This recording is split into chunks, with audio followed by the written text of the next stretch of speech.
Hi everyone, welcome to the 8th episode of Mahabharat Chronicles.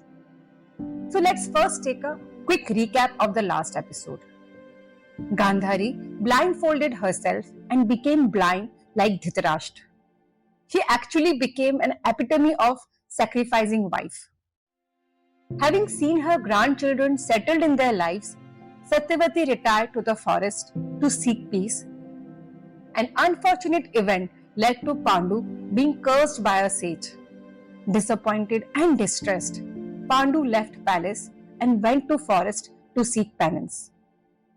With no other alternative, finally Dhritarashtra got what he always wanted. He became the king of Hastinapur. Pandu, Kunti and Madri lived in the forest in a humble cottage. Their life was filled with gloom and hopelessness. Since Pandu could not engage in intimacy with any of his queens, it also meant that they could never have any children. In all that hopelessness, gloom and doom, Kunti remembered a boon she had. This was long before she married Pandu. So once a sage named Durvasa, known for his terrible temper, visited her father's kingdom. Her father greeted the sage with utmost respect. But fearing his anger, he asked Kunti to take care of him during his stay.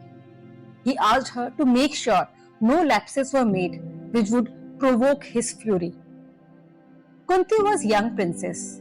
She played a perfect hostess to Rishi Durvasa during his stay. Impressed by her dedication, he blessed her with a magical mantra.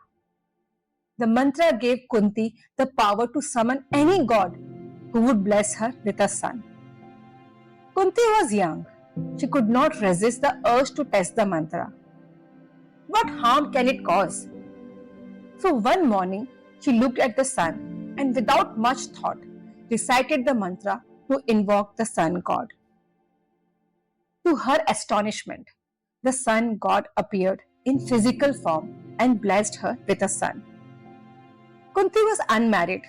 She immediately realized her mistake, but nothing could be done. The sun god was bound by the boon by Rishi Durvasa.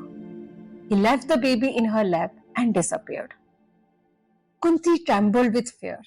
She did not know what to do. How would she face the world? What would she tell her father? Would anybody believe her? How could an unmarried woman have a baby? How would she raise the baby?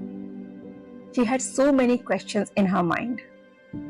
Finally, to protect her reputation, she felt that she had no choice but to abandon the baby.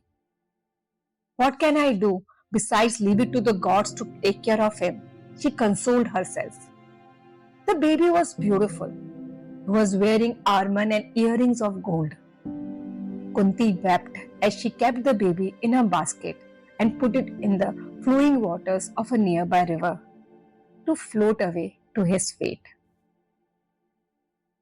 Kunti had never told about the magical mantra to anybody, nor she ever used it again. But now she was desperate. She spoke to Pandu about the boon and reminded him of the same rule used by Satyavati earlier in case of Rishi Vyas. So let me remind you of the rule. As per scriptures, any child born to a married woman, even if it was with a man other than her husband, would belong to her husband as his own. What she did not tell Pandu was that she had used the mantra earlier and already had a son. Pandu was filled with joy. He had given up hope for children. He happily agreed with Kunti's advice, as it seemed only way for them to have children. They decided to recite the mantra to summon gods. Kunti used the mantra thrice when summoning the gods. She first called Yama, the god of Dharma, who gave her son, and they named him Yudhishthir. A year later, she invoked Vayu, the god of wind, who blessed with her son. They named him Bhim. Finally, she called upon Indra, the god of heavens.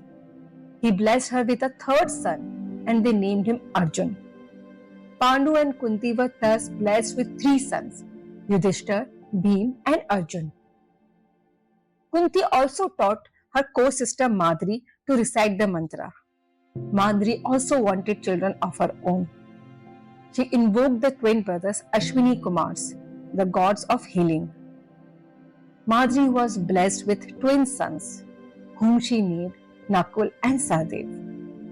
Each of their 5 sons was blessed with unique qualities that their respective godfathers had given them. Yudhishthir was honest and morally upright. Bhim was physically very strong and powerful. Arjun was focused and had strong determination. Nakul and Sahadev possessed exceptional beauty and intelligence. Blessed with 5 children, Pandu, Kunti, and Madri lived happily in the forest. End of episode.